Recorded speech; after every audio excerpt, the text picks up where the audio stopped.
زئی صاحب یہ بتائیے گا کہ پاکستان کے خلاف بھارتی، اسرائیلی اور افغانی جو نیکسز ہے وہ کھل کے سامنے آ گیا۔ سڈنی واقعے کے بعد جس طرح پاکستان کے خلاف ہزہ سرائی کرنے کی کوشش کی گئی ہے اور کر رہے ہیں، جو کہ حقائق سے بالکل برعکس ہے۔ اس کے علاوہ جو ہائیبریڈ وار پاکستان میں مسلط کی گئی ہے اور دہشت گردی کی گئی ہے، یہی تین ممالک کا نیکسس ہے، بلوچستان میں بھی اور KPK میں بھی دہشت گردی میں۔ کیسے دیکھتے ہیں آپ اس کو؟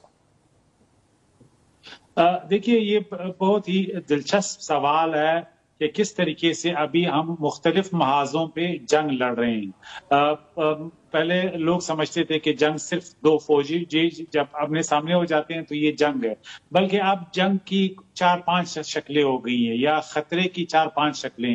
ایک تو پروپیگنڈا ہے۔ پروپیگنڈا یہ کہ آپ جھوٹ بول رہے ہیں، لوگ جھوٹ بول رہے ہیں، آپ کے دشمن جھوٹ بول رہے ہیں، اور عام لوگوں کا کہ جو ہے ان کی جو پرسپشن ہے وہ چینج کیا جاتا ہے، دنیا میں جو پبلک اوپینین ہے اس کو چینج کیا جاتا ہے اور پاکستان کے نام کو بدنام کیا جاتا ہے۔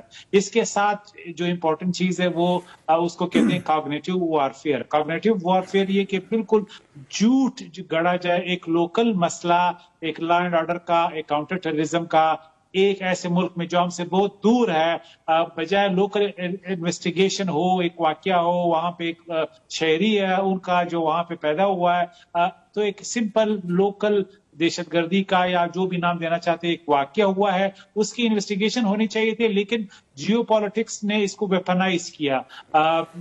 جو اس موقع کی تلاش میں تھے، انڈیا، افغانستان، اسی طرح اسرائیلی جو لابی ہے ان کا، انہوں نے اس معلومات کو جو وہاں پہ ایک نیا ڈرامہ کریٹ کیا کہ یہ شخص کون ہے اور اس کا تعلق غلط طریقے سے پاکستان سے جوڑنے کی کوشش کی، اور اس طریقے سے پاکستان پہ ایک حملہ کیا۔ یہ بھی ایک حملے کی ایک شکل ہے۔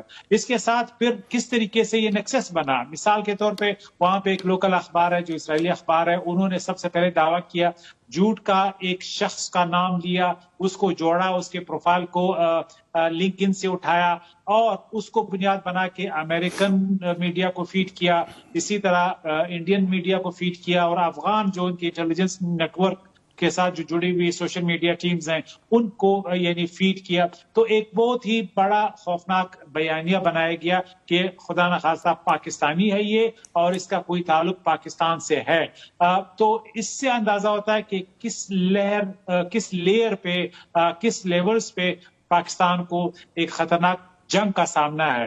یہ سائبر سپیئر ہے، یہ کاگنیٹو وارفیئر اسے کہتے ہیں، یہ انفارمیشن آپریشن ہے، یہ بیانیے کی جنگ ہے۔ تو کئی لیولز پہ یہ ایک ہمارے لیے بڑا چیلنج ہے، اور پہلی دفعہ یعنی انڈیا کا جو ابھی موقع حق ہمارے اس میں یہ ثابت ہو گیا کہ کس طریقے سے جو سائبر اور انفارمیشن اور کاگنیٹو وارفیئر کائنیٹک کے علاوہ ہمارے ملک کے خلاف یہ جنگ کھڑی کی گئی ہے۔ تو ابھی ہم نے دیکھنا ہے کہ ہم اس کا کس طرح مؤثر طریقے سے جواب دے سکتے ہیں۔